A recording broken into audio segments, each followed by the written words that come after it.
Anthony Lolli, welcome to the Man of War podcast, brother. Thank It you. is an Thank honor you. to have you on. Yes, likewise. All right. So listen, you've inspired a lot of people.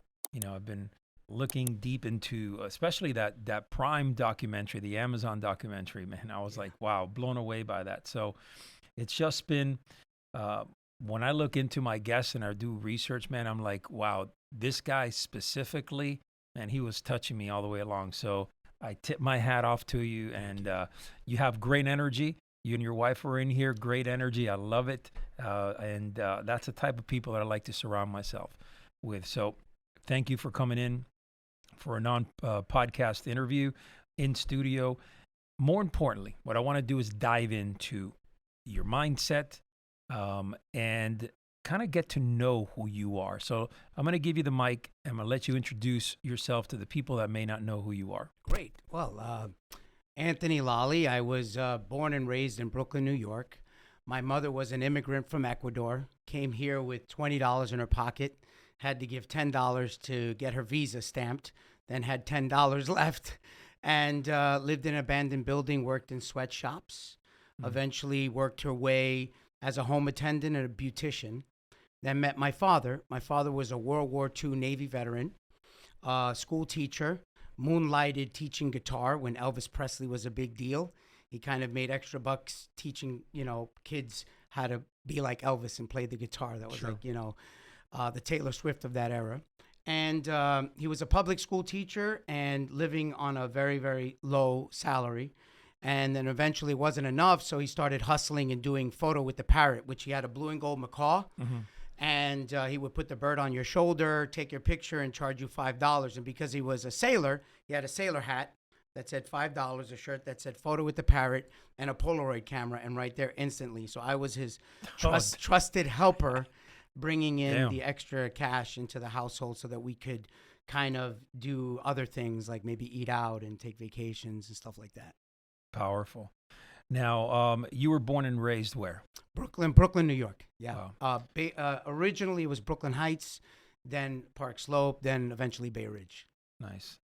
So you saw the transformation of New York City, I imagine. Yeah. You saw it from where it was in its heyday, and we were recently there. We had a great time actually in the city. We were there, and the last day we were about to leave, and it snowed, and we were like, "Damn!" And we were so excited. We hadn't seen snow for a while, so that was a big deal for us.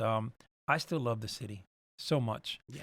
And something powerful, almost magical during Christmas time. For me personally, Sure. I love it. Yeah. A lot of people. But going back to, I can go back at when I worked on Wall Street for many years. It was different back then. There was something vibrant Yes. in the city. Yes. Yeah. So you're here now in Florida. Yeah. And I love it because you've transitioned from New York and now to a place here where it's also vibrant, growing, and that's very positive. Yeah, I mean, the New York experience allows you to really, it's like Frank Sinatra said, if you can make it here, you can make it anywhere, right? So my experience, my entrepreneurial endeavor in New York, it didn't stop with being my dad's little helper. Eventually, I recognized that we were not rich. We had no money, and I wanted to change that situation. I remember my mother going to Saks Fifth Avenue, trying on clothes, trying on perfume, putting it back on the rack, and us leaving. And I was wondering why she would just look in the mirror. She was fantasizing one day. So in one of those experiences, I saw a waterproof watch that I would always see the commercial in those Saturday morning cartoons. It was $12. Right. I was begging my mom to buy it. She looked at me with tears in her eyes and she said, "We can't afford it." And I said, "Mom, one day I'm going to be so rich. I'm going to get you a white limousine, a white mansion with a chauffeur. You can go out to the finest restaurants." We never talked about that day ever since. I was like 6 years old at the time. Fast forward when we did a ribbon cutting to my third real estate property when I was 21. And that had its set of challenges, but I became an official millionaire. And I said, and she turned around to me when we were celebrating with the construction workers after we finished developing it. She said, "I don't want the chauffeur or the white limousine, but I want the mansion."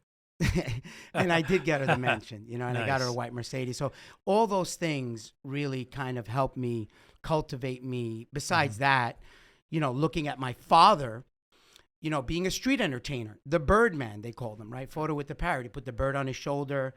But when I was a teenager, I would go out on dates to like Little Italy and, all that kind of stuff. And that's where my dad would work, in the seaport, downtown, all the tourist areas.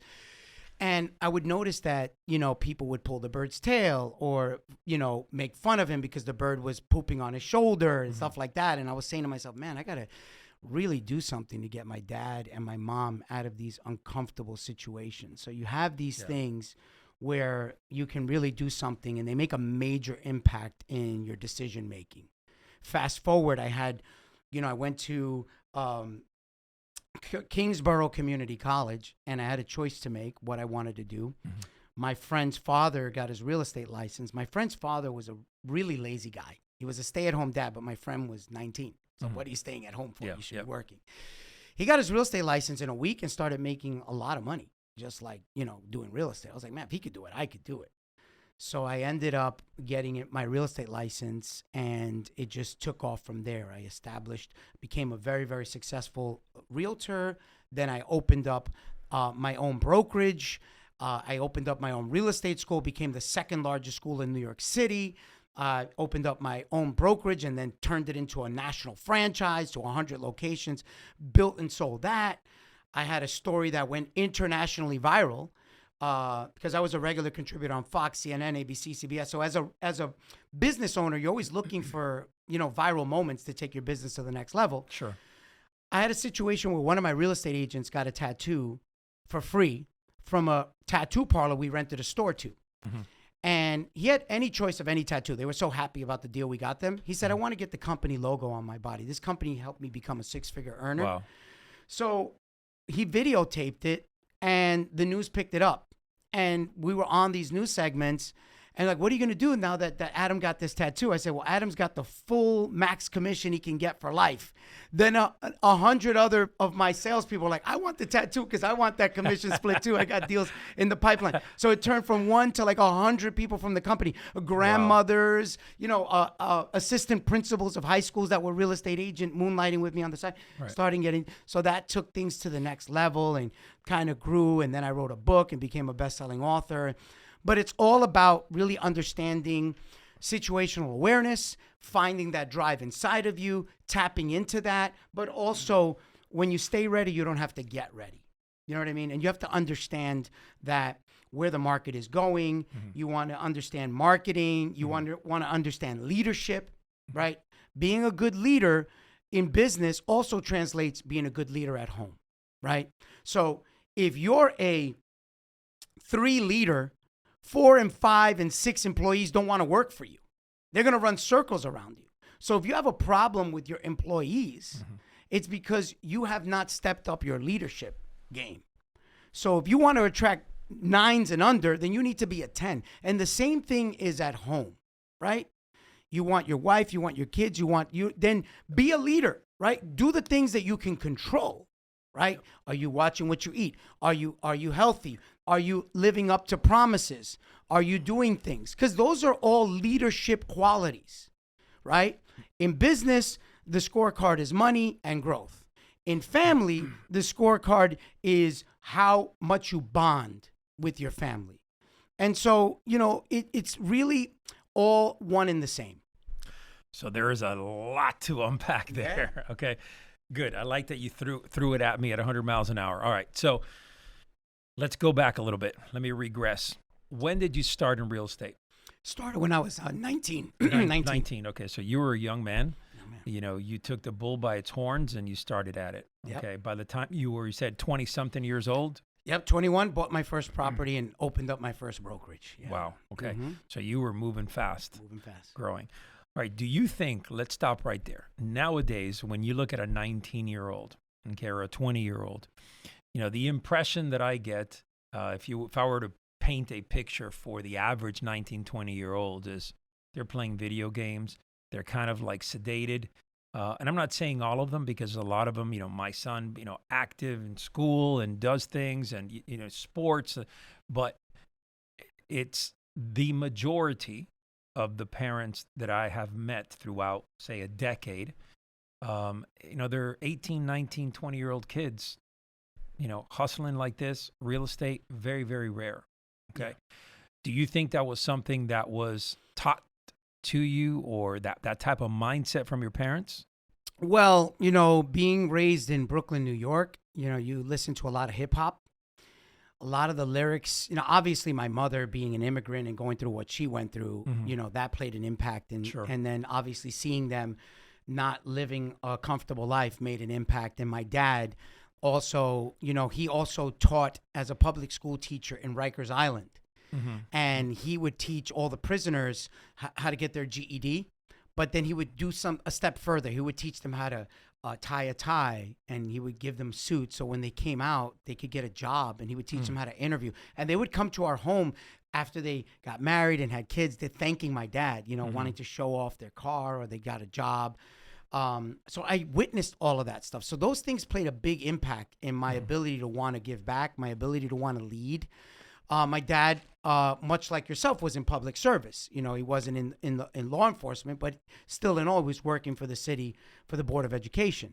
So, those are different choices that people can make, and those have their own pathways. So to answer your question, today it's a little bit different. We're in the information age, right? So for example, should you be studying coding right now if you're 19 years old? I don't think so, because we have AI, ChatGPT, and all these solutions that are coming out. So you need to have timing and situational awareness with regards to skills. I think the best skill for you to have is tactical problem solving, emotional intelligence, really understanding health, understanding what food does to your mind, to your body, really focusing on building a strong body so you could take on any challenges, brain optimization so you could absorb content, really having self-awareness like Machiavelli talks about, knowledge of self, really understanding why it is you're doing certain things. You're playing video games. There's nothing wrong with it. Are you solving a problem? Are you really growing a brain muscle? There's two arguments, right? You could be doing nothing, but at the same time, Bill Gates says you want to get something done fast and effectively, ask a lazy person to do it, right? And so there's ways for you to accomplish things. Like someone could say, oh, you own this real estate building. Why aren't you mopping the floors? Because my time is worth more than mopping the floors, right? So you're smart enough. That's not you being lazy. That's you being, cognizant of the thing that you don't want to spend, which is time. Sure. One of the roads that I was headed on was that I think personally from experience is that young men are not poised with the same challenges that we were, back 20, 30, 40 years ago. And I truly believe in with everything in me that when a human being faces challenges, adversity, that's when he starts building resiliency. When he builds that type of resiliency, then comes tenacity, right? The ability to forge through. Yes. Unfortunately, a lot of young men in our society now are missing that.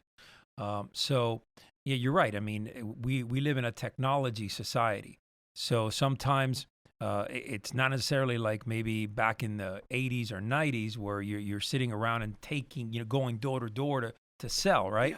Yeah. I get that. But I still believe that as a young man, you have to compete. Yeah. You have to do things that are going to be uncomfortable.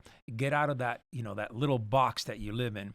And as fathers, for me personally, I think that is one of the most important things that we can do is to challenge our kids and expose them to things like that. Real challenges. Yes. Because I think kids nowadays, they have fake challenges. What do I mean by that?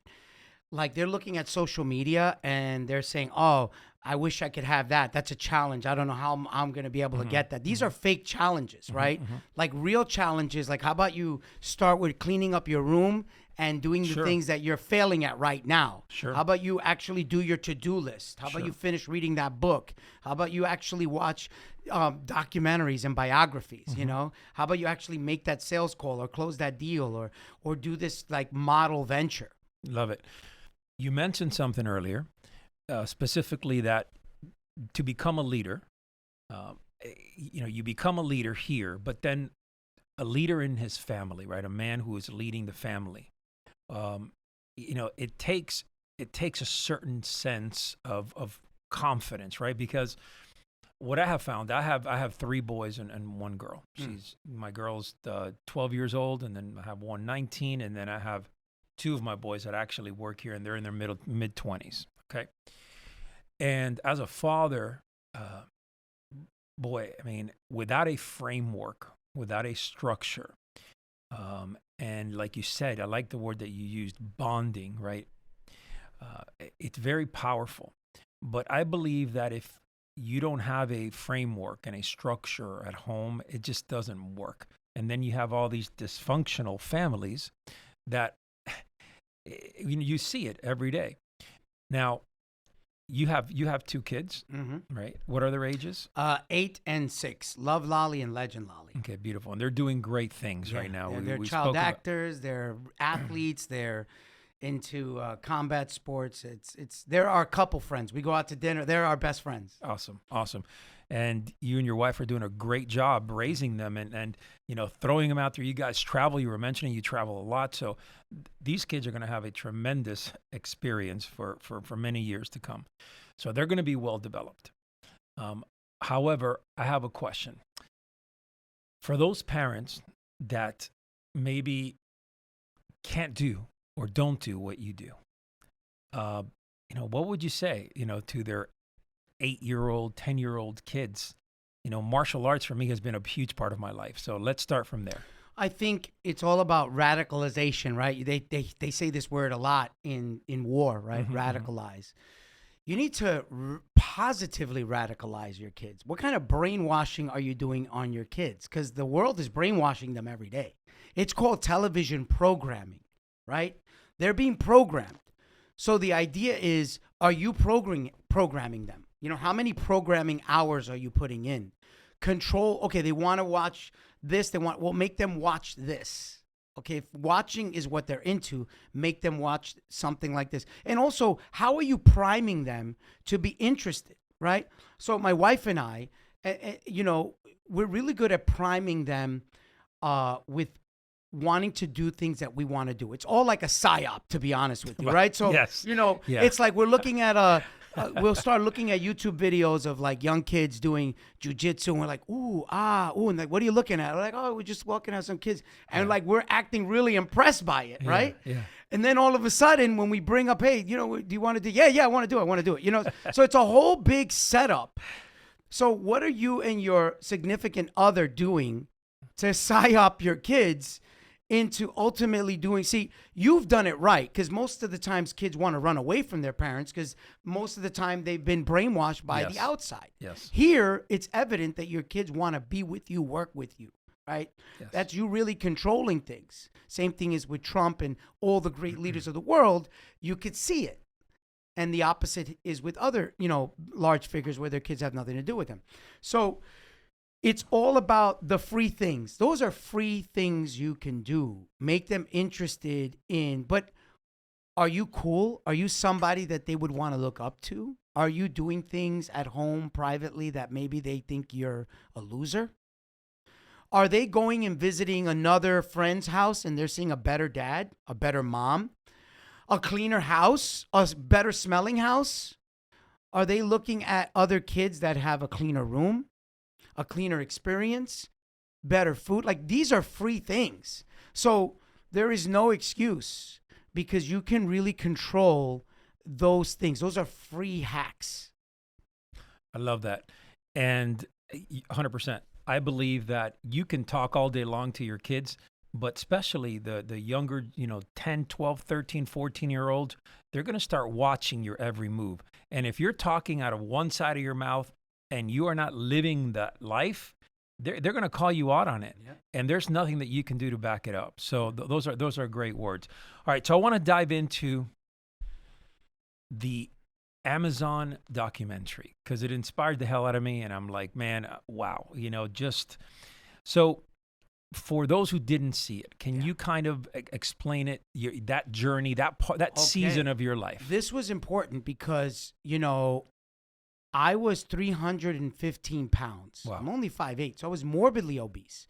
My wife was on my back about losing weight from the dating stage. she put me through tests. She's like, I don't know if we want to start a family if you're going to be, not healthy. Let's get your blood markers and all. So we went through that whole thing. I passed those tests.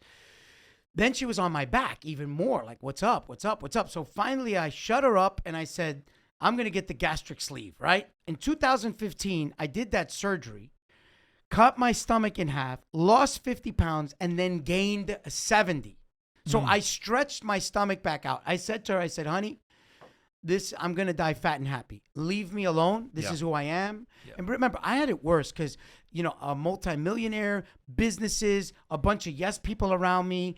And, it's kind of like telling Tony Soprano, you got to lose weight. Why? You know what I mean? Like I have it. So it was that situation. And it wasn't until I had a son, because we had my daughter and then we had my son, that changed things. So, having a daughter was incredible. And she also made a major impact. But when I had my son, Legend, I think my wife psyoped me, and we talk about this often because, she was a model and an actress, and then we got our kids in modeling and acting. And when you get them in early, there's stroller commercials, there's diaper commercials, they're sitting in the backseat of a car. But in these commercials, there's a husband, a wife, and then the kids. So when they would cast my kids, naturally they want to cast the mom if she's in acting. Yes, she is. Then they need the dad. I was too fat to play the dad. They would get some actor. And here I am doing the BTS of some other man taking my place. So that was one thing. But then, I started getting worse because I wasn't able to absorb foods because of my stomach being so small. And then I stretched it out by overeating liquids. So now my BMI was high. And then I was going to the hospital for sleep apnea. So now my family is visiting me in the hospital. Was the sleep apnea because you were overweight? Yes, that was being caused overweight. By, Okay. And so that was it. My daughter looked at me and said, Daddy, you're fat. I don't want you to die. Oh, and that moment changed me. I made a decision. And, it really came from, honestly, I don't think if I was not a good leader in all the other areas of my life, that my wife would have believed that I was going to do it. When I told my wife, I'm going to treat this like a business. Now I'm in the business of Anthony getting healthy and living longer and being around for his kids and his wife. Yes. And so when I did, then I started doing all the things I would do in a business venture, hire the right architect or the right electrician, the right builder. In this case, I hired a nutritionist, a coach. I flew him down from Ireland to live with me. I remember his name is Mike Fatboy Slim. We're amazing friends. He had a tattoo on his arm when we did the Zoom call. It said millionaire. And I said, are you a millionaire? He was young. He was like 20 something. He said, no, sir. I said, if you live with me for a year, I'll make you a millionaire. And I said, teach me everything you know, and I'll teach you everything I know. So he lived with us for a year. We took him on family vacation. He became family. I lost the weight. We did a documentary called From Fat Lolli to Six Pack Lolli, The Ultimate Transformation Story. It aired during the pandemic on Amazon. It was translated into 52 languages after it just exploded. Everybody. I was talking to a specific niche, though, much like you. I wasn't talking to every man. I was talking to the CEO, 6, 7, and 8-figure income earner, the C-suite executive, the man who has it all but doesn't have his health. Yes. Turns out there's millions of those men out there. Sure. And I resonated with them because I wasn't trying to be all things to all people. I didn't hide the Rolls Royce. I didn't hide the mansion. I even talked about my business. But I literally was almost half naked after surgery. My wife is wiping my butt because I couldn't even wipe my own ass from the surgery, loose skin surgery. Yeah.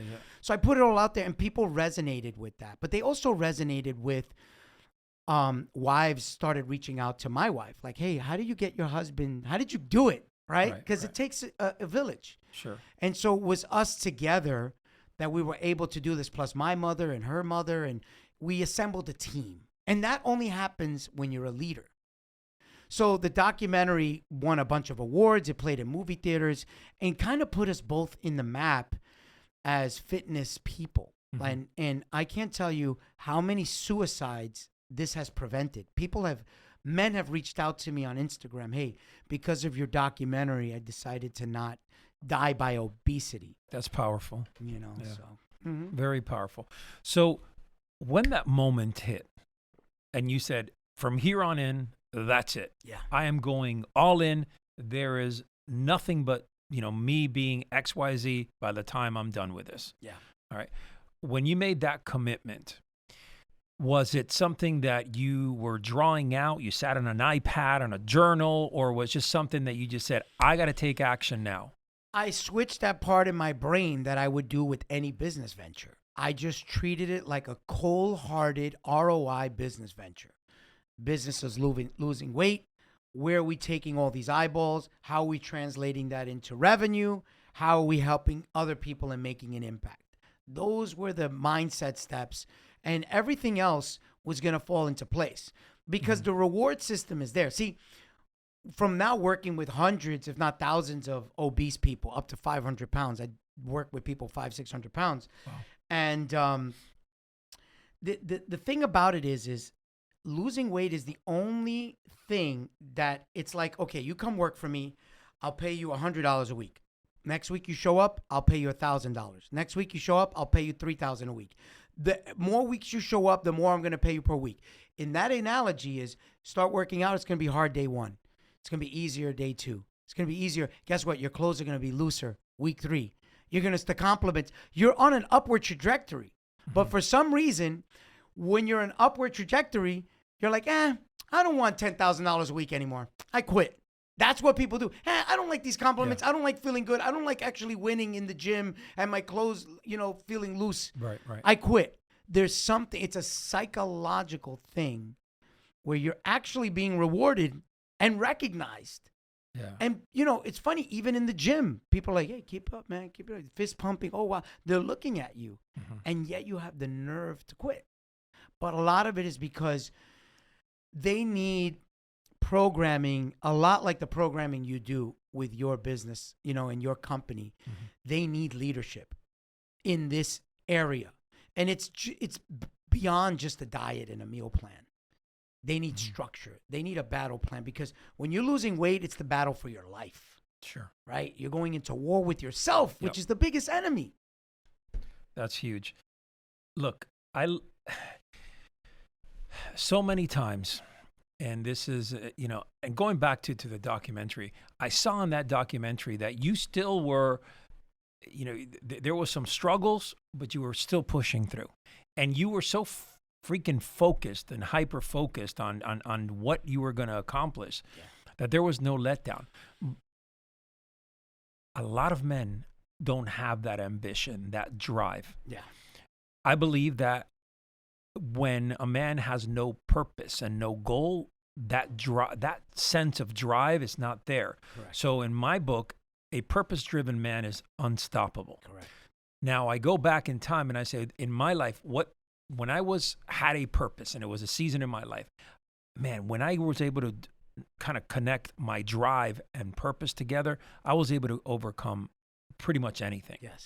So when you made that decision to lose weight and to live a healthy life, I'm speaking my own words and the way that I felt watching this.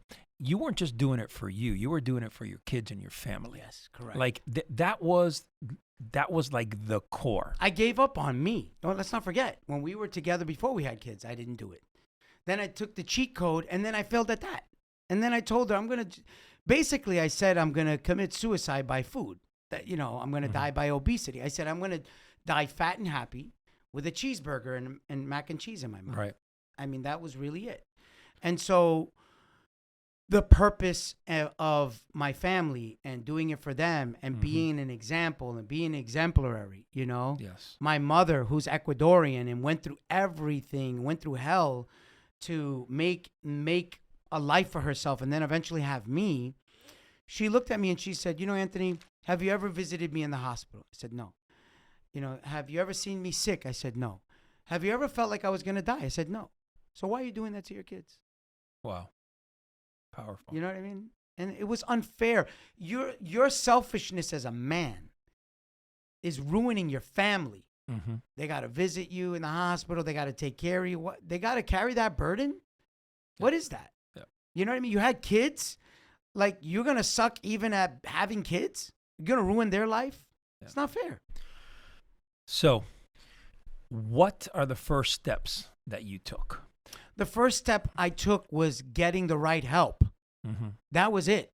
Finding my tribe, right? So it wasn't until I found the word transformation. And you and I talked about this before the podcast. When people find you, they were looking for you. Yes. And they're going to find the answers when they engage with you. Yes. And that's the same thing in all. I don't care if I want to get into tattoos. I'm going to find it. And all of a sudden I'm tattooing my eyeballs, my forehead, my arm. I'm doing the black sleeves. There's a community for everything. So you got to find your tribe, really be a connoisseur of it, look at everything. And so when I discovered the word, I didn't want to be Jared from Subways where I hold my pants, but I still have my shirt on and I lost 100 pounds, but I can't even take my shirt off. And I look like the guy from RoboCop that he threw the acid on with all the loose skin. I didn't want that. I wanted to completely erase my wrongs. I wanted to be a new person. I wanted to transform. Reinvent yourself. Reinvent myself. There you go. Yeah. And so when I found that word, I started seeing a big transformation community. Then there's transformation competition. There's transformation coaches that used to be fat. I'm like, there's a person I can respect. So I also didn't want to be trained and coached by people I didn't respect. Sure. Because I felt like leadership is important. So again, a lion will recognize a tiger, and there's that mutual respect. And so in the case of my physical trainer, Francisco, who I mentioned, he died in a car accident 3 days before my competition. Wow. He was of Dominican descent. I had met him 4 days before I decided to actually hit the switch. When I met him, I was drinking 3 double Jack and Cokes, mozzarella sticks, and smoking hookah in a hookah bar. And my buddy introduced me to him because we were thinking about opening up hookah bars. And he's like, I'm a personal trainer, but I own a barbershop, and I actually own 3 pieces of real estate, and I'm looking to get into the Airbnb business. So I'm looking to buy more. I heard you're in real estate. Maybe you can consult with me, and I'll give you some workout tips if you don't mind. I'm like, I'm not into working out, but I'll help you out with the real estate. But when I decided to make that switch, it's almost like the law of attraction. It was like he was put in my life.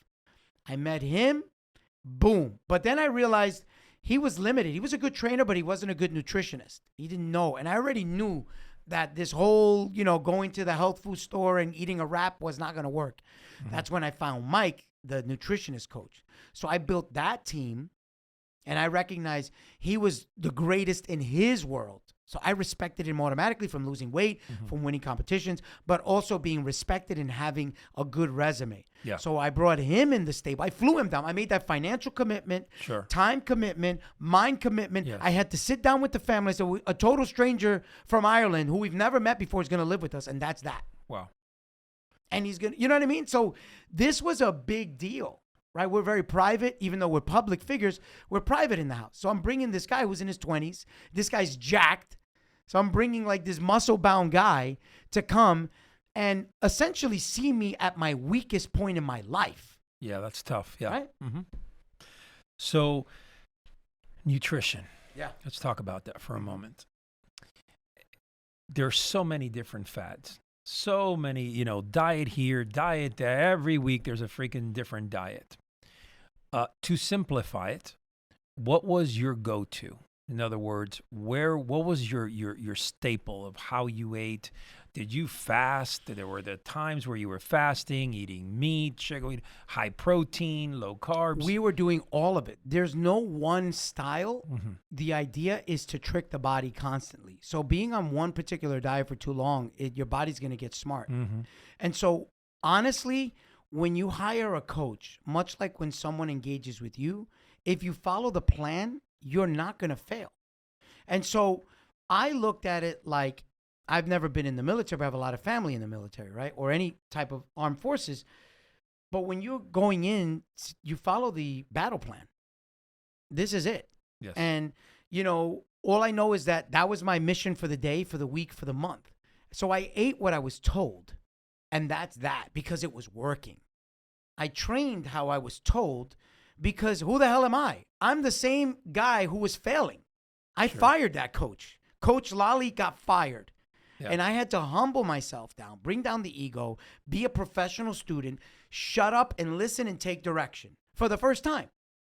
And that was also something that was very difficult to do, but not that difficult, because when you're trying to get into new ventures, a good business owner is a brand new student. Mm-hmm. Whether you want to franchise Yes. your business, whether you want to become an author, Yes. what is the author? Where do I go? How do I publish the book? All Sure. of a sudden you're Sure. learning, you're shutting up. Sure. So I took those same principles and I said, here's where I'm deficient. Here's what I don't know nothing, and proven that I know nothing. Mm-hmm. And let me just take direction. And so all I needed to know was, do I have credible, competent leadership? Yes. There's nothing wrong with being a follower as long as you have a good leader. Amen to that. I agree. Okay, so now your workouts. Okay, so I understand, and give our listeners a little bit of a view. Okay, so you had someone that was on you, kind of leading you through. Hey, you're gonna eat whatever it is. Bam, bam, bam, bam. Your workouts. Now, did you immediately start seeing, within a week or two, start seeing changes for those who may be right now trying to get in the gym and Yeah. trying to take the first steps? Yeah, well, yes, you'll see changes if you change your diet, eliminating soda, eliminating gluten, a bunch of different things that are now we're discovering, right? Because now I'm in a whole different kind of health journey with biohacking and all that kind of stuff. But, through that particular journey, it was the basic principles of whole food eating and nutrient timing. You wake up, you eat this. You train, you eat this 20 minutes before you train. You drink this while you're training. You eat this after you train. You sleep this many hours. It was very regimented. So the results, it was no shock. It's like, okay, if I put $100 in the bank for 10 days straight, I shouldn't be in shock that I have $1,000. So everything that I did, it was not a surprise, because I was following instructions. Now, when it was off, that was because I was doing something off. All of a sudden, you could be 3 months into your diet. Now you're an expert. Oh, I don't need to do, you know what I mean? Sure. That's where the discipline comes in. Once you think you got it and you could, go off Yep. the plan. Yep. That's a great point right Yep. there. So, biohacking. Yes. Okay, so you've entered this world where, talk to me a little bit about that. I've seen you with pictures, Gary Brecka, with some different. I mean, that to me, I find that fascinating. Yes. I'm a student, a new student of that, and there are so much information out there. But before we get into that, I want to ask you a question. Throughout this process over the last few years, what do you think is the worst information that you've ever heard, regarding diet and fitness? Because I ask this often and I get different answers. I think that the worst information that I've ever heard is that you should stick to one diet. Like, it's not going to be keto. It's not going to be the Mediterranean. It's going to be a diet based on science and knowledge and information. So you need to, now that we're doing biohacking, it's all about bioidentical everything. What vitamins you take, what methylation, where are your biomarkers? Where are your hormones? What are you deficient in? What is your environmental toxin load, right? How much EMF are you exposed to? Is there mold toxicity where you sleep? Is there Wi-Fi? Like, all these things play a major. Are you brushing your teeth? And what's your microplastic load on a daily basis? All these things now we know. How much cologne are you wearing? Because those are endocrine disruptors, hormone disruptors, right? What kind of physical condition was your mom and your dad? What is your genetic makeup?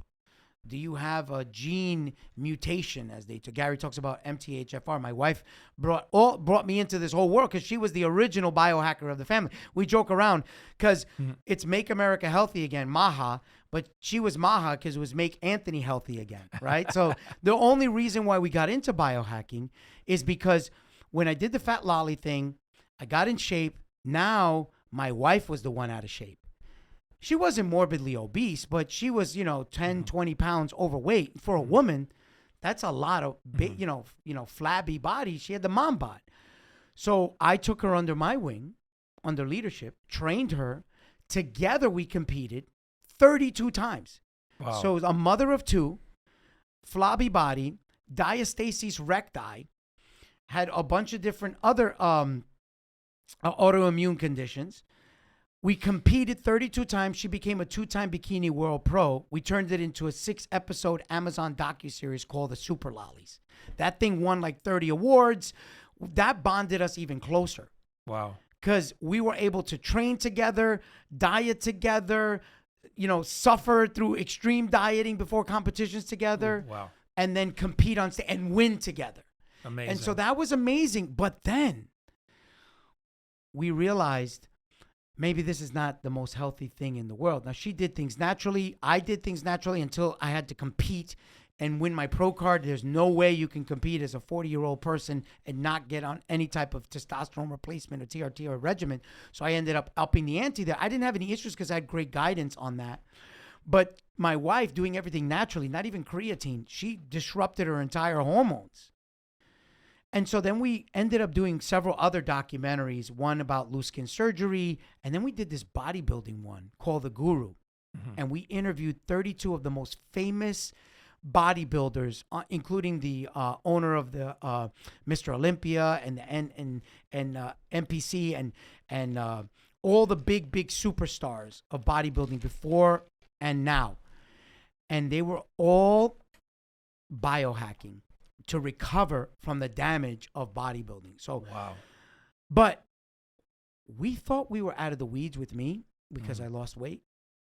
Then it's my wife now with her hormones. Then all of a sudden, my son got mold toxicity. Turns out it was mold. He was misdiagnosed 9 times. My wife went out of her way to get all sorts of tests. We were lost. We didn't know who we going to talk to. Oh, this homeopathy, oh, that one, this one. Mm-hmm. Like you asked me, how do I know? How do I weed through the BS? Yep. Who's legit, who's not legit? Yep. So $200,000 later of testing and testing and testing, it was so complicated to really understand who's legit, whose protocol is good, what should we do, and where do we go. Then I met somebody in my real estate ventures in coming to Florida, who was working with a biohacking guy. And she's like, you should really talk. You and Therese are into fitness, you should really talk to this guy. I met him. His name was Steven.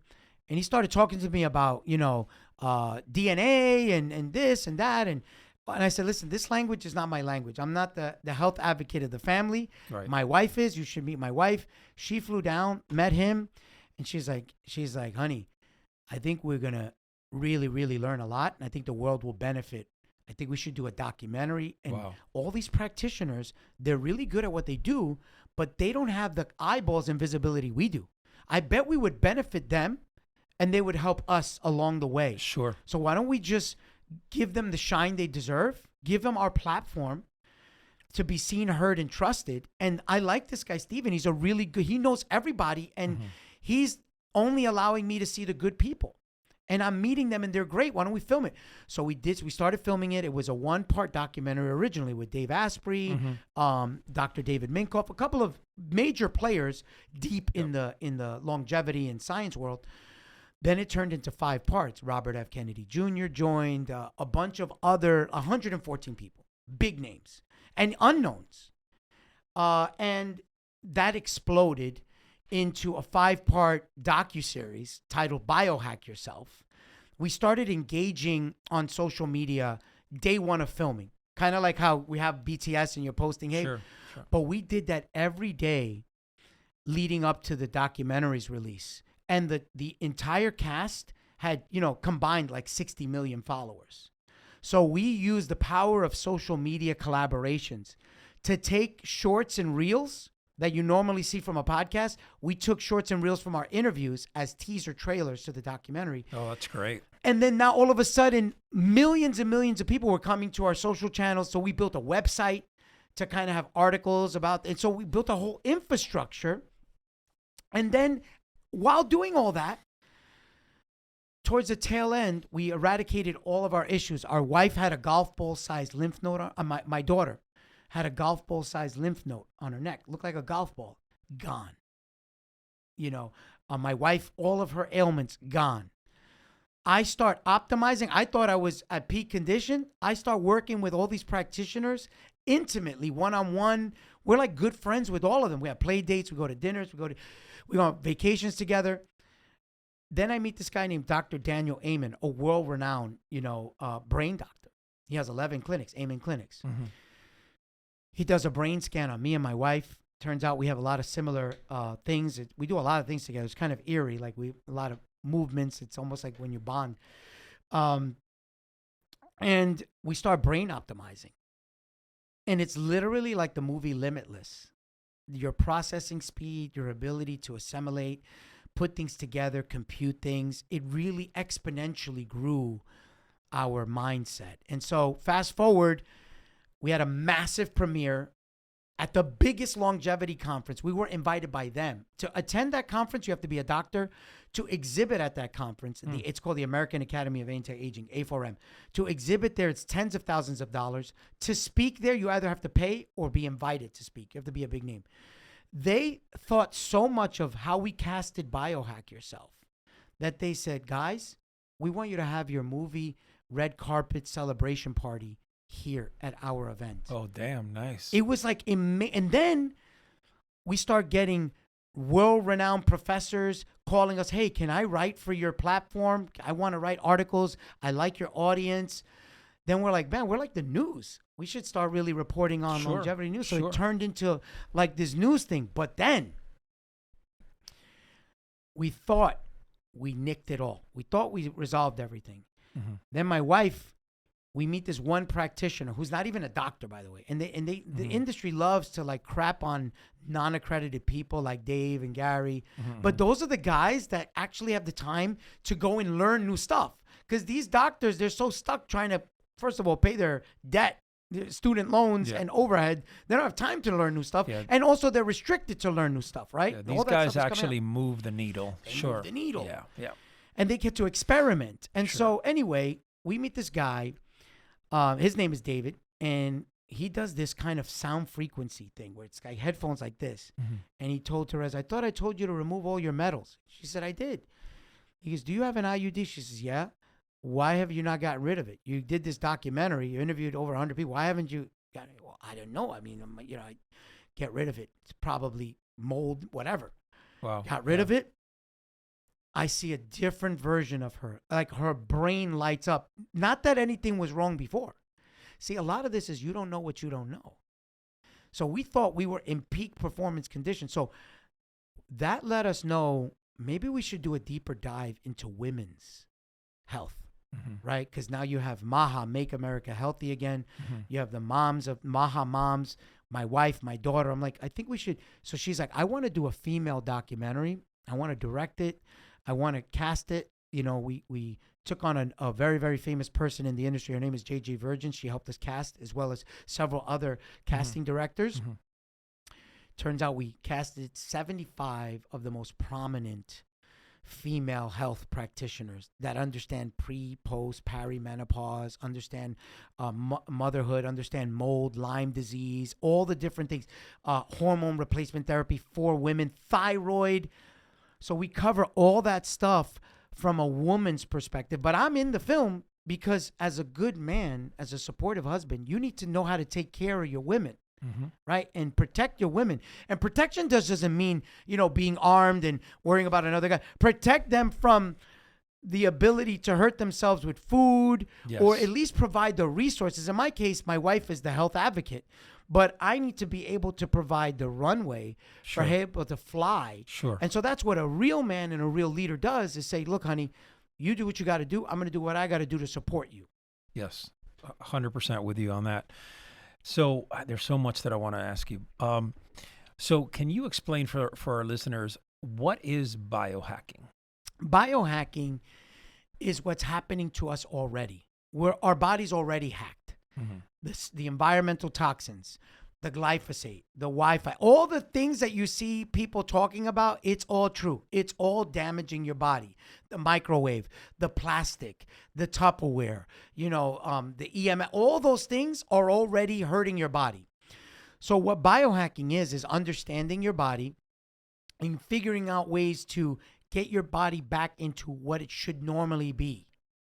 And that requires either supplementation, but before you get to that level, there are natural biohacks, free biohacks. Give me a couple of those. Sun, water, but structured water, right? And filtered water properly, really having a deep understanding of water. Grounding, your body's electric, grounding, understanding how to walk barefoot, where and why. Not on pesticide grass, where not only are you grounding, but you're poisoning yourself with all the pesticides. See, these are things you need to know that are hacking your body, right? We now know that red dye in food was just banned by the FDA. Yes. How much of that was hacking your body? I talked about colognes and perfumes. Women get it worse with all the heavy makeup. How much of that stuff is hacking your body? How much of the hairspray? When the barber's there spraying your face and your beard, you're breathing that stuff in. Those things are okay under normal circumstances. We live in Florida. How many hurricanes are there, right? Okay, whatever. You might vacuum, but that carpet that you've water vacuumed has mold underneath it. If you're in a windowless room, how many hours a day are you breathing? You think it's just the lungs? No. Sure. It doesn't stop at the lungs. It's causing cancer. It's causing also. It's how to understand, much like you would with a car. Hey, something's wrong with the car. You bring it to the thing. They do a diagnostic, right? They're like, okay, you need this, and then all of a sudden you spend the money, you fix it because you want. We don't do that with our bodies. Biohacking is going to a practitioner or practitioners to really run a test, a full panel, understanding where you're deficient, naturally supplementing for that with food. There's certain food that have a lot of everything's naturally in the food, if you can find it. And whatever your body can't naturally produce, after you've exhausted all those measures, then discuss. So that's what biohacking is. And what we did in this documentary is we said, instead of you pulling your hair out and driving yourself crazy, watch the 5 documentaries or go to the website or both. You're going to discover someone in there. And what we did differently with our documentaries, most documentaries, I'm sure you've seen, there's fear mongering, they're wagging the finger at the government, this, that, or, I'm sick. Those are important things. I don't want to denigrate those things. Our documentaries are not about you seeing someone that you can't even do business with. Like whoever we interviewed, you could literally DM them, call them, go to their office. They could help you the way they helped us. So our documentaries are experiential. It's the Lolli family's journey on how we learn to biohack ourselves, and you can biohack yourself. Love that. Love that. Supplements. Let's talk about that for a moment. Well, I mean, that is left and right. Yes. Okay, there are a gazillion different supplements out there. Give me 3 or 4 basic ones that someone that's starting on this journey of biohacking would be good for them. Fish oil. You have curcumin, vitamin C, vitamin D, thyroid. But all of these vitamins, it's a moot point, right? It's like me saying, there's all sorts of shoes. What shoe should I wear? I don't know. Are you running? Are you bowling? Right? Are you skateboarding? Right. So it's like, why do you need to supplement? We need to, before supplementation, it's engage a specialist to do. And by the way, the blood work thing is nothing. They could come to your house. It's like $200. They come to your house, do the blood work. The issue is that you're not going to get from your primary care physician the kind of blood work that you need. You know what I'm saying?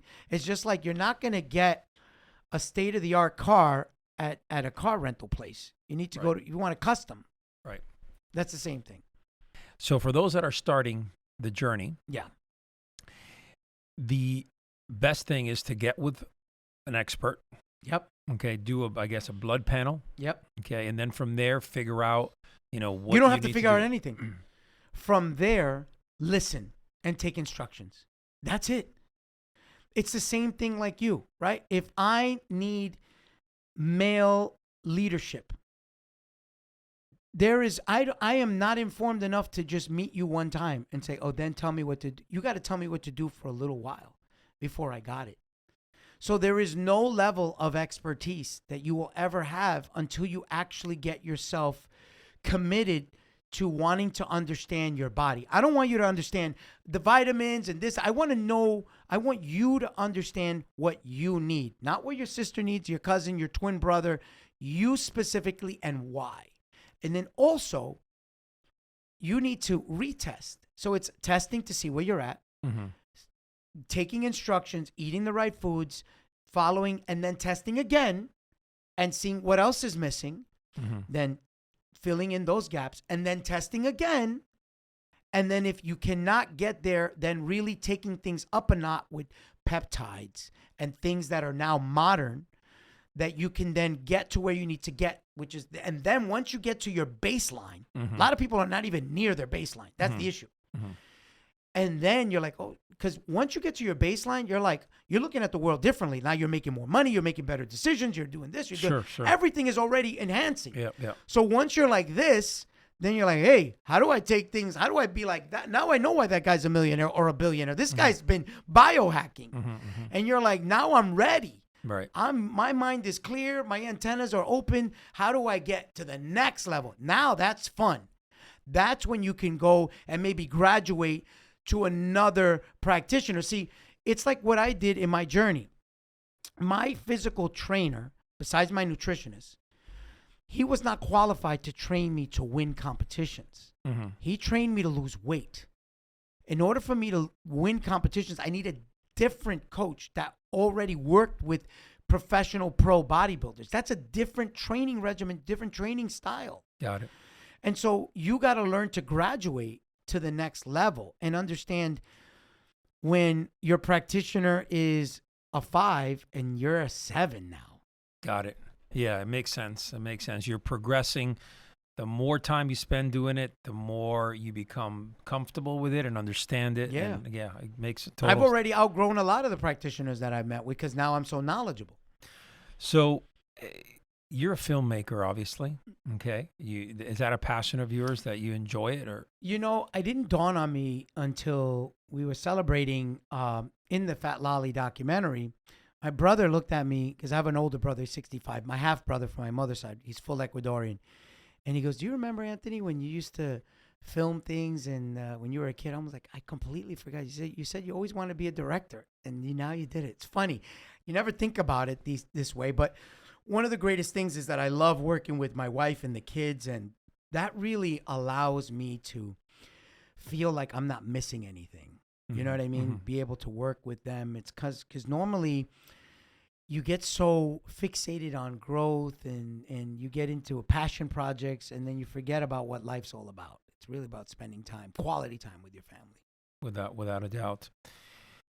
So currently, I understand you have, is it Rapid Realty? Is that? No, I sold that company. I sold that company 6 okay. years ago. And that was really the catalyst as to why, when I sold the company, I had a great exit. And my wife was like, what are you doing? You said the business always kept you busy. You couldn't lose weight because you were busy in meetings. Now you're not in meetings. You're at home and you're getting fatter and sicker. Wow. So it was excuses. So you built a pretty good empire when it came to real estate. Real estate, yeah. Now my wife and I are developers here in Florida. So we took that kind of New York knowledge. We own quite a bit of real estate in New York, but we now moved to Florida because at the time before this new administration, this was the only kind of greener pastures to be able to grow and not go through the red tape. And, Florida has always been a good state under DeSantis, especially to grow, and they're welcoming business owners and growth. So we were able to kind of establish a nice little growing portfolio. Amazing. And so what is it that you guys do right now? What is your main focus?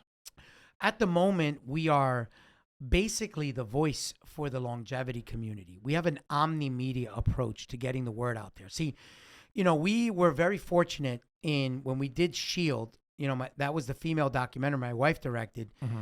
We met Del Bigtree. He's the CEO of Maha. So RFK Jr. is in Biohack Yourself. Del Bigtree, his right-hand guy who was basically running his campaign when he was running for president, got in Shield. Now, Del Bigtree is a very famous Emmy Award-winning producer. He did Vaxxed, he did Dr. Phil, The Doctors, a lot of famous medical shows. And then he became a medical advocate and really championing many causes for people in particular that were injured through vaccinations, all sorts of stuff. And it was an honor for him to be in the Shield documentary. And consequently, through those relationships, we were asked to produce and be the exclusive media for the Maha Ball for Robert F. Kennedy in Washington, January 20th of this year on Inauguration Day. Wow. So my wife and I were tasked with not only producing the ball, but being the news and media outlet that would interview everyone. So we assembled our team because we're now a news organization. So Biohack Yourself is the news. So we have reporters, we have journalists, we have peer review faculty. So we're a media company focused primarily on helping make America healthy again and highlighting and amplifying the voices of curated, respectable, and credible practitioners. So when they're on our platform, however they are, whether we're interviewing them on our news segment, whether we're writing an article about them, they've been vetted by our committee. We won't allow someone who's not appropriate or not about making America healthy again. We won't allow them to taint or poison the respect and credibility, because millions of people are discovering Biohack Yourself every day. They're either watching the documentary that's out on Amazon or Plex or Roku, or they're either seeing a piece of social media that's gone by. Dr. Mark Gordon, I don't know if you know who he is, but he was Joe Rogan's brain doctor. He's been on Joe Rogan 6 times. We had the honor of having him on Biohack Yourself as an expert. 2 weeks ago, he goes on Joe Rogan's podcast and he gives us a shout out. He says, you know, Joe, Biohack Yourself. I'm in that documentary along with several other respected experts. Anthony and Teresa Lolli from the Lolli organization. They understand the science. They've assembled the right people. They work to help make America healthy again.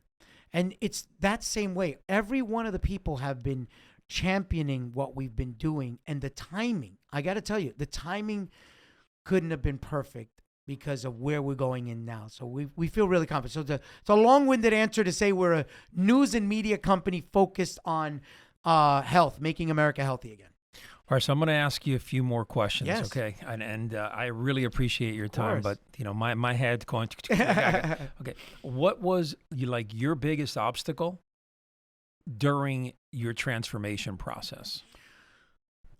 The biggest obstacle during the transformation process was psychologically remembering that I wasn't that fat guy anymore. I'll give you an example. When I was jumping rope with a 6-pack and ripped, I would get tired and my trainer Francisco would go, no, take your shirt off and do it in front of the mirror. And I could jump rope for 10 minutes straight. But when I wasn't in front of the mirror, I would get tired after 1 minute. And it was really the mindset. That's when I knew it was deeper. And the only way I was able to really, really cure my obesity, because I didn't do Ozempic or that stuff wasn't out at the time that I was competing. And I have no issue with any of that stuff. I feel like any tool, even the gastric sleeve, it doesn't matter. You really have to understand, I had to compete 32 times, go on extreme diets to be able to really put myself, under the gun many times to understand what food does to my body. So now I could go off plan. I could eat whatever I want. And now I'm biohacking, so I know how to kind of burn calories intelligently. I know how to I make different lifestyle choices. I walk more, a lot of different things and I just take a smarter approach. I don't have to run 20 miles a morning. Like none of that stuff works. So it's more specific to me, but that was the biggest challenge, the mindset. The most powerful thing that you think you've ever done in your life? The most powerful thing I've ever done in my life was, I think, choose the right woman. I had a lot of choices. I had a lot of practice wives. But to me, choosing the right woman was one of the most powerful things I could do, because it translated in having the right kids, having the right daughter-in-law for my mother, right, who's now 86, very happy with my choices. Having a partner that we could do all the things in the world together, and someone that I'm proud to continue to grow, someone that I see myself growing old with. I think that's important. And then when you talk about a lot of very, very popular billionaires out there, they said one of my biggest mistakes was either getting out of the proper relationship or being in the wrong relationship. So I think that was one of the most important decisions I made. That was a decision. I didn't have to. In fact, I was running away from it. So it was a choice that I had to make. I mean, I had a choice to not. In fact, I pushed her away at one point. Like she was like, "Okay, you don't want to do this." I then re-engaged and said, "No, you know what?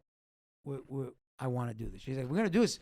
I want to be engaged. I want to get married. I want to do this right." And so I had a choice to make, and it was an offer I could have refused, but I had to be smart enough to, see into the future, and that was a gut check. Well, the journey you took and the fact that she stood by your side through that journey, that says a lot. Yeah. Not every woman out there is going to take that journey. And I imagine that, when doors were closed and you were by yourself in a dark room, being so overweight and so whatever, your mind, you're not strong. I mean, I can't believe you can be strong. You think less of yourself, your self-worth, right? I mean, from a perspective of a guy that you were doing very well financially. Yeah. So to have a woman like that next to you and says, you know what, I mean, I'm going to be with you every step of the way. That's very, very powerful. You know what? One thing that impacted me when I wrote my book called The Heart of the Deal. Mm-hmm. When Donald Trump was running for president, he was talking about the art of the deal. So I SEO'd The Heart of the Deal. The book sold like over 500,000 copies in a short amount of time. I became a public speaker. I was speaking on stages internationally in Africa and Canada. And I remember speaking on stage. I was so fat, I couldn't even button my jacket. It was like my stomach was just like one of these things where it was hanging.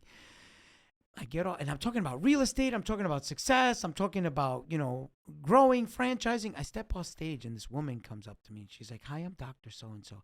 I loved every word you said. Seems like you have it all, but you don't have your health." She said, "You don't have your health." And it dawned on me. I'm like, a crackhead can hide smoking crack, but you're wearing your disability. You're wearing your weakness, right? So I'm going to listen to you when you can't even control what you're putting in your mouth. So it dawned on me that, I really can't be the leader. And now I look at, people that don't have their health in check, especially if they're in a leadership position. Sure. Yeah. It's almost like when you have to look past someone saying, "Bro, I know you're saying you're a girl, but you look like a man. Yeah. I'm sorry. I know you're saying you're great, but bro, you're missing this thing, man. I don't care what you're telling me. You're not healthy." Yeah. Why would you want to wear your It's kind of weird. Yeah, and we ran in that same problem in law enforcement. You have some of these obese police officers that are walking around. They don't have the command presence, or they can't do anything really. Yeah. They can't get the job done. So I'm with you 100%. I believe that a leader has to be healthy, and if you're going to walk the walk, you got to be able to exhibit it. Exactly. So I agree with you. Final question here. Okay, your mentality. Okay, and you have obviously a very strong mentality. For someone that is maybe wanting to take that next step, maybe kind of thinking about now reinventing himself. Yeah. What do you tell that person to say, "Hey, listen, you got to start now, but this is what you're going to find along the way"? What are those things that you think will challenge that person along the way of his transformation process? I think you have to do two things when you want to begin a transformation process of any kind. Look at your resume of wins. What have you won before in your life? What have you accomplished before? The last thing you want to do is be Al Bundy talking about your high school heydays, and then you haven't won ever since then. It's a lot of times people reference, "Oh, at one point I was a winner, so if I want to be a winner, I could be a winner again." But if you recognize that you haven't been winning lately, then try to start winning again. Win the day. Win small things. Win a promise that you made to yourself, whether it be, I'm going to not eat this today, or, I'm going to get to this on time, or I'm going to clean up, my office, or whatever it is. Have these small wins to kind of build a resume to yourself to say, and then build the habits of a winner. right? You need to build the habits and the antidote of a winner. Mhm. It's like manifesting it, right? Like people will buy a fake watch and take a picture on a fake plane because they want to. So they're trying to show the antidotes of success. So show the antidotes of winning. Fake it or faith it. Faith it until you make it. So try to do those things and then recognize that you need coaching. Finding a source like yours to get guidance. Succumb to coaching. Succumb to guidance. Succumb to finding your tribe. People do it in religion. They commit crimes, they commit major sins, and they're like, you know what? I need help, and I need help from a higher power, and that's God. And then they join a religion and they get involved in, and all of a sudden you see these transformations. It doesn't have to be religious. Mm-hmm. It could be a business transformation. It could be how to be a man transformation. So why programs like this and businesses like yours are so important, because you're able to bring someone into a very, very bespoke and unique community. If someone is watching this, if you're looking for a sign, this is the sign. You're listening this far. That means that you're curious. Turn that curiosity into ferocity. But you got to take the step. Sometimes that step is pay up, put up. Nothing is for free. Nobody owes you anything. And so if you don't feel that you're worth, scared money don't make no money. Okay? And so if you're not willing to bet on yourself, you're already calling yourself a loser, because you're like, I don't want to spend the money because I don't see the ROI. What are you talking about, bro? Like, you don't see the ROI in actually learning things. You suck at coaching yourself. Look at you right now. Yeah. Invest the money. So that's the main thing. So prove it to yourself, put down the money, make the investment, and things will happen. Powerful words right there, man. I love it. And you made a great point. You got to submit to the process sometimes, Stop trying to micromanage your entire life. I love that. I love that, man. All right. Where can people follow you? First of all, what are the names of your books? Do they go to Amazon, look you up? They're on Amazon. They could literally just go to lollibrands.com. All of our information is there, but really, biohackyourself.com is really the website, the resource that you'll find most of the stuff. And then obviously I'm on Instagram, Anthony Lolli, or my wife, Teresa Lolli. Both of us are very active on social media, or you just Google us. We'll come up, Lolli Brands or Biohack Yourself documentary or biohackyourself.com. You'll find us. We're not that hard to find. We're there. I would recommend anyone that wants to know more about them and their movement, first watch that Amazon from documentary. Fat Lolli to Six Pack Lolli. Yeah. Start there. That'll get you. Keep on going. There's nobody that watches that doesn't start doing push-ups after they watch it. They're all fired up. Yeah. I don't know if you watched the ending credits, but at the end, I said, I know you're watching this, and you saying to yourself, oh, of course he could do it because he's a millionaire and he's rich and he had all this help. But I said, obesity has no prejudice. It affects the rich even worse. There's a lot of rich celebrities that are really, really fat. They have access to all the resources and tools, but they don't implement. Nobody could do those push-ups for you. Nobody could chew that food for you. True. This is the one sport that it's a solo sport. Truth. Well, man, thank you for being on. It was an honor. I would love to have you on again because there's so much to talk about, and I want to say thank you. And to your wife, thank you very much for coming along. And maybe next time what we'll do is have you both here. I mean, that'll be a great, powerful interview right there. So, thank you so much. Again, God bless. Thank you very much. Thank you.